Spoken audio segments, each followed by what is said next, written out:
Hello friends, welcome to my channel. இன்றைக்கி நம்ம சேனலில் ஆரோக்கியமான சத்தான முருங்கைக்கீரையை வச்சு ஒரு சூப்பரான சைடிஷ் ரெசிபி எப்படி செய்கிறதுன்னு தாங்க பார்க்க போகிறோம். இது இட்லி, தோசை, சாதத்துக்கூடையெல்லாம் சாப்பிட்றதுக்கு ரொம்ப சூப்பராக இருக்குங்க. வாங்க இந்த ரெசிபி எப்படி செய்கிறதுன்னு பார்க்கலாம். ஸ்டவ்வில் பேன் வச்சுட்டு 1 ஸ்பூன் அளவுக்கு எண்ணெய் சேர்த்துக்கோங்க.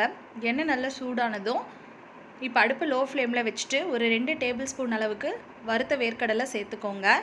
நீங்கள் வறுத்த வேர்க்கடலை இல்லைன்னா பச்சை வேர்க்கடலை சேர்க்குற மாதிரி இருந்துச்சுன்னா 2 நிமிஷத்துக்கு நல்லா வறுத்து எடுத்துக்கோங்க. நான் வறுத்த வேர்க்கடலை சேர்த்துறதுனால 1 நிமிஷம் மட்டும் நல்லா லோ ஃப்ளேமில் வச்சு நல்லா வறுத்து விட்டுக்கிறேன். இப்போ வேர்க்கடலை நல்லா வறுபட்டதும் இது கூட 1.5 ஸ்பூன் அளவுக்கு கடலைப்பருப்பு சேர்த்துக்கலாங்க. கூடவே 1.5 ஸ்பூன் அளவுக்கு உளுந்து சேர்த்துக்கலாம். நீங்கள் வெள்ளை உளுந்துக்கு பதிலாக கருப்பு உளுந்து கூட சேர்த்து நீங்கள் வறுத்து எடுத்துக்கலாம். இப்போது அந்த கடலைப்பருப்பும் உளுந்தும் நல்லா செவக்க வறுத்து எடுத்துக்கோங்க. லோ ஃப்ளேம்லேயே வச்சு வறுத்துக்கோங்க. அப்போ தான் பருப்பு கருகாமல் இருக்கும். இப்போ பருப்பு லைட்டாக கலர் சேஞ்ச் ஆகி வந்ததும் இது கூட 1.5 ஸ்பூன் அளவுக்கு வரமல்லி சேர்த்துக்கலாங்க. கூடவே 1/2 ஸ்பூன் அளவுக்கு ஜீரகம் சேர்த்துக்கோங்க. ஒவ்வொரு பொருளாக சேர்த்து வறுக்கும்போது நமக்கு நல்லா வறுபட்டு வருங்க. இப்போ இந்த மல்லியும் ஜீரகமும் நல்லா பச்சை வாசனை போகிற வரைக்கும் ஒரு 2 நிமிஷத்துக்கு நல்லா வறுத்ததுக்கு அப்புறமா இப்போது நம்ம இதை ஆற விட்டுறலாங்க. ஒரு பிளேட்டுக்கு மாற்றிக்கலாம். இது அப்படியே இருக்கட்டும். அடுத்ததாக அதே பேனில் 1 ஸ்பூன் அளவுக்கு எண்ணெய் சேர்த்துட்டு காரத்துக்கு ஒரு 4 வரமிளகாய் சேர்த்துக்கோங்க. வரமிளகாய் நல்லா மொறுன்னு வறுபட்டு வரணுங்க. அந்த அளவுக்கு நல்லா வறுத்து விட்டுக்கோங்க. இப்போ வரமிளகாய் நல்லா வறுபட்டு வந்ததும் இது கூட ஒரு சின்ன நெல்லிக்காய் அளவு புளி எடுத்துக்கோங்க. அது இதோட சேர்த்துட்டு புளியோட ஈரப்பதம் போகிற அளவுக்கு நல்லா வதக்கி எடுத்துக்கலாங்க. ஒரு 2 நிமிஷத்துக்கு நல்லா இந்த மாதிரி வதக்கி எடுத்துக்கோங்க.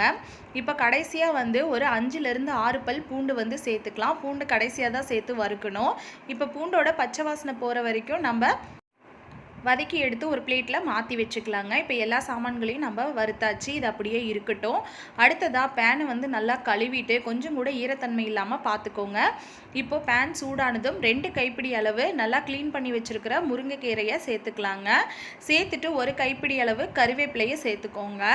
இப்போ இதை ஒரு 5 நிமிஷத்துக்கு நல்லா நம்ம வறுத்து விட்டுக்கலாம். இந்த முருங்கைக்கீரையும் கருவேப்பிலையும் நல்லா மொறுன்னு வதங்கி வரணுங்க. அப்போ தான் நம்ம பவுடர் பண்ணும்போது நமக்கு ஈஸியாக இருக்கும். அதே மாதிரி அந்த பச்சை வாசனையெல்லாம் இல்லாமல் இருக்கும். முருங்கைக்கீரை சாப்பிடாதவங்க கூட இந்த மாதிரி நீங்கள் செஞ்சிங்கன்னா கேட்டு வாங்கி சாப்பிடுவாங்க. பாருங்கள், இந்த மாதிரி கையில் எடுத்து உதுத்தோம்னா நல்லா இந்த மாதிரி உதுக்க வரணும். அப்போ தான் நம்ம பொடி பண்ணும்போது நமக்கு கரெக்டாக இருக்கும். இப்போ இதை அப்படியே ஆற விட்டுறலாம். இப்போ அடுப்பு ஆஃப் பண்ணிவிட்டு நம்ம ஏற்கனவே வறுத்து வச்சுருக்கிற செலவு சாமானையெல்லாம் ஒரு மிக்சி ஜாரில் சேர்த்துக்கலாங்க. மிக்சி ஜார் நல்லா ஈரம் இல்லாமல் இருக்கணும். இப்போ இந்த பூண்டை மட்டும் நம்ம தனியாக எடுத்து வச்சுட்டு மீதி பொருளை எல்லாத்தையும் மிக்சி ஜாரில் சேர்த்துக்கலாங்க. மிக்சியில் சேர்த்துட்டு நம்ம இதை கொரப்பாக பொடி பண்ணி எடுத்துக்கலாம். பாருங்கள், இதை நல்லா கொரப்பாக இந்த அளவுக்கு அரைச்சி எடுத்துக்கோங்க. இது நல்லா அரைச்சதுக்கு அப்புறமா இது கூட நம்ம வறுத்து வச்சுருக்க முருங்கைக்கீரையும் கருவேப்பிலையும் சேர்த்துக்கலாங்க. சேர்த்துட்டு இந்த பொடிக்கு தேவையான அளவு உப்பு சேர்த்துக்கோங்க. உப்பு சேர்த்துட்டு இதையும் கொரப்பாக அரைச்சி எடுத்துகிட்டு வந்துடுங்க. பாருங்கள், இப்போ நான் நல்லா பொடி பண்ணி எடுத்துகிட்டு வந்துட்டேன் பாருங்கள். அவ்வளோதான் ஃப்ரெண்ட்ஸ், நம்மளோட சூப்பரான முருங்கைக்கீரை பொடி சூப்பராக ரெடி ஆகிடுச்சுங்க. இதை இட்லி, தோசை, சாதத்தோட நல்லெண்ணெய் விட்டு சேர்த்து சாப்பிடும்போது டேஸ்ட் ரொம்பவுமே சூப்பராக இருக்குங்க. முருங்கைக்கீரை பிடிக்காத குழந்தைங்களுக்கு இந்த மாதிரி நீங்கள் செஞ்சு கொடுங்க. இட்லி, தோசை கூட சேர்த்து அவங்களுக்கு சாப்பிட கொடுக்கலாங்க. ரொம்ப சத்தானதும் ஆரோக்கியமானதும் கூட. ஃப்ரெண்ட்ஸ், நீங்களும் இந்த முருங்கைக்கீரை பொடி ரெசிபியை வீட்டில் ட்ரை பண்ணி பாருங்கள். ட்ரை பண்ணி பார்த்துட்டு எப்படி வந்துச்சுன்னு கீழே கமெண்ட் பாக்ஸில் கமெண்ட் பண்ணுங்கள். என்னோடய வீடியோ பிடிச்சிருந்தா என்னோடய சேனலை சப்ஸ்கிரைப் பண்ணிக்கோங்க. லைக் பண்ணுங்கள், ஷேர் பண்ணுங்கள். தேங்க்யூ.